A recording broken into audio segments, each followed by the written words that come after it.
เราไปอยู่เราไป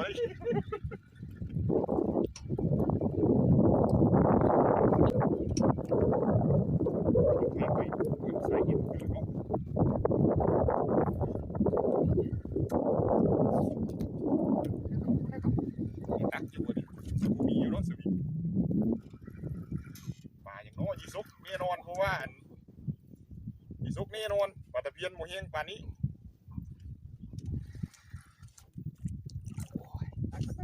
ใส่เดะฮะเขาจิจักก็เลยอยู่ตั้งไก่เขาเจ้าเวียงมาทางนี้